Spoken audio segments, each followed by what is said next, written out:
My eyes almost jumped out of my head. It happened one evening while I was having dinner alone at a quiet little restaurant. At the table beside mine, two men were laughing loudly. One of them was boasting. "She's a total knockout. First time I had her was on her wedding day, right under her clueless husband's nose."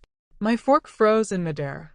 It wasn't just what he'd said, it was the voice. I knew that voice. It belonged to Travis, my best man. The same guy who'd toasted my marriage with heartfelt words, the one who'd held the ring seconds before I slid it onto my wife's finger. And now, here he was, bragging about sleeping with someone's wife on her wedding day. My stomach turned as the truth landed like a blow. The she in his story was mine, just 2 hours after we'd been married. I wasn't even supposed to be there alone. That night was meant to be our 3rd wedding anniversary, a night I'd planned to make special. Dinner at Gail's, the very place I'd first asked her to be my girlfriend, and later proposed under warm, soft lighting. But an hour before our reservation, her text arrived. "Work dumped a nightmare project on me. Can't get away. Rain check." I didn't argue. I went anyway, maybe for comfort, maybe just for a glass of wine, and asked for a quiet booth in the back, somewhere private. I never imagined fate would seat me right next to the wreckage of my marriage. Betrayal doesn't hit like lightning. It's more like a slow, toxic leak, hiding in a shrug, a glance, a casual laugh. You don't recognize it in the moment. Only later, in the quiet, when the memories replay with merciless clarity. Our wedding day had looked flawless. Cool late fall air, golden sunlight streaming through the windows. Her dress, delicate white lace, making her look like something out of a dream. Everyone said we were perfect. Even Travis. He'd clapped me on the back before the ceremony.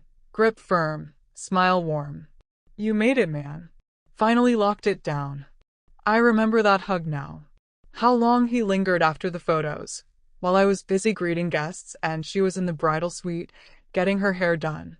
What I didn't know was that, just a few steps away, she was getting undressed. That was the first sign I missed. Later, after the reception, she complained of exhaustion, blisters, and an upset stomach from too much champagne. When we reached the honeymoon suite, she barely touched me. "I just need to sleep," she whispered, curling into the blankets. I didn't question it. Why would I? We were married. We had forever. But forever had been stolen from me that same afternoon, by the man who stood beside me at the altar. Back at Gail's, I sat frozen as Travis laughed, mocking the clueless husband, telling his friend how oblivious I'd been. I wasn't angry yet, just numb. Years of trust, shared memories, and a life we'd built, reduced to rubble by a single overheard sentence. The cruelest part? I was the punchline in their story, and they didn't even bother to lower their voices. When I left the restaurant, my hands shook, not with rage, not with fear, but with the sharp adrenaline of knowing, finally knowing, the truth. The distance, the lies. They had been real all along. I didn't go home. I didn't call her. I didn't cry. I went to the only place the truth couldn't hide, the past. I pulled out our wedding photos. Not the glossy album on the shelf, but the raw, unedited folder from our photographer, full of candid behind-the-scenes shots. Photo 167 stopped me cold. Travis stood too close behind her, his hand resting low on her back, leaning in with a familiarity no guest should have. She was laughing, face turned partly away, but the positioning screamed intimacy. I checked the timestamp. The venue had security cameras, not inside the bridal suite, but in the hallways, loading docks, and corridors. I still had the coordinator's number, so I sent a polite, made-up request for time logs for an anniversary slideshow. The reply came within hours. Travis entered the hallway near the bridal prep room at 2:43 p.m. and left at 3:05. The ceremony began at 3:15.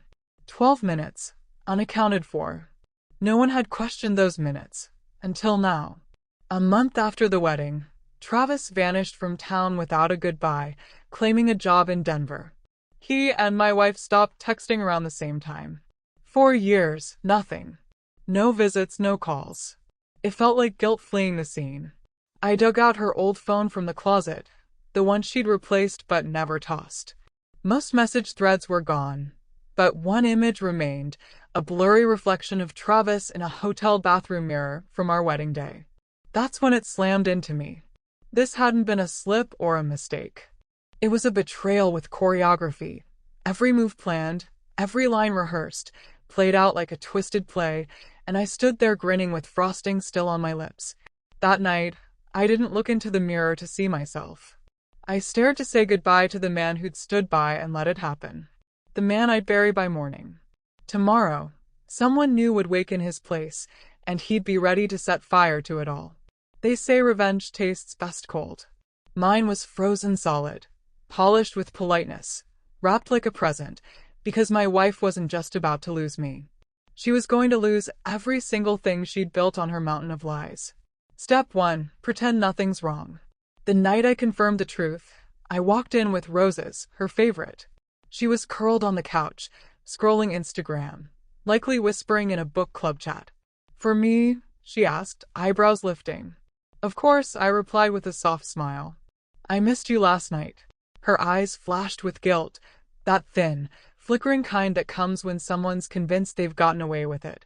I kissed her cheek and added, "I booked us a weekend away, just the two of us, somewhere quiet by the coast, to reconnect." She lit up, having no idea she'd just stepped onto an exit ramp. Step 2. Set the trap in motion. For the next 10 days, I played the perfect husband, making breakfast, sending midday love you texts, binge watching our shows. But behind the curtain, I was dismantling everything. I opened a new bank account, rerouted our paychecks, took control of all household bills, shut down joint credit cards, and collected every legal document she'd signed. Mortgage, insurance, all of it.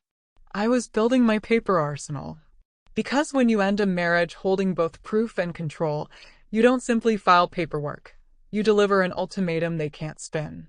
Step 3. Tease the snake.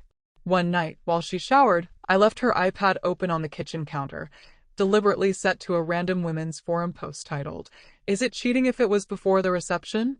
Then I waited upstairs. 12 minutes later, her footsteps slowed. "Hey, did you read this?" I asked, feigning innocence. "What thing on the iPad?" she said, trying to sound casual. "Nothing, just dumb stuff." She was unsettled. Not because she was caught, but because something in her gut whispered that I might know. Doubt, I've learned, is the strongest leash for a liar. The finale came during our coastal getaway. A quiet Airbnb, ocean air, wine on the deck.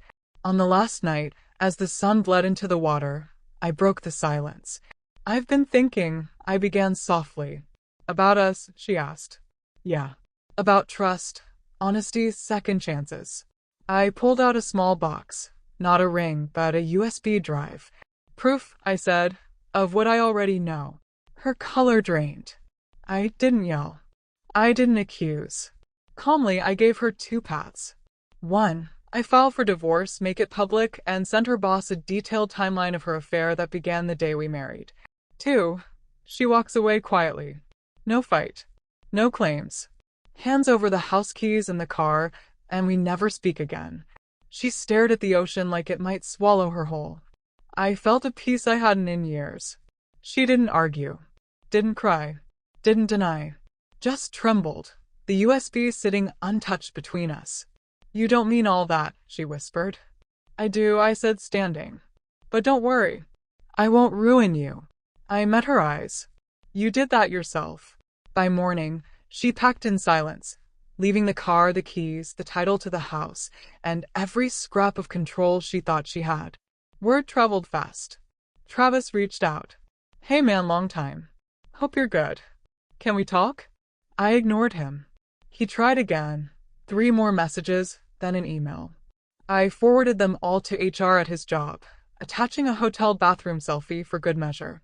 2 days later, a quiet LinkedIn update. Travis is now open to work. She tried spinning her side to mutual friends, but the moment they heard Travis's name, sympathy evaporated. Even her maid of honor, the one who toasted our wedding with misty eyes, messaged me. I had no idea. She used to brag about how perfect you were. Yeah, I wrote back. She just wanted a better mirror.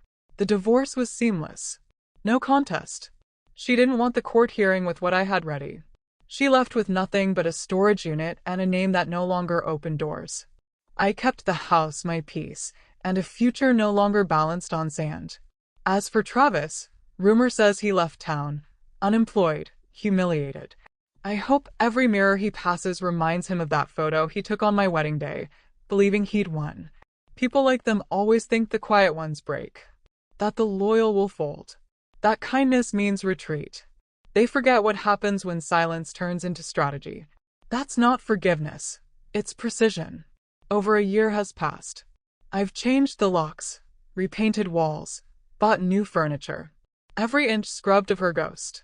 The rooms feel bigger, not physically, but in truth. No tension under the cushions. No fake laughter in the hall. No lies curling around me at night. And I like it. I like the quiet that isn't born from betrayal. She reached out once, an email with the subject line, "I wish we could have talked before things ended." I never opened it. Not out of bitterness, but because I was done. Some chapters aren't worth rereading. Some people don't deserve closure, only consequences. And Travis? Nothing but silence.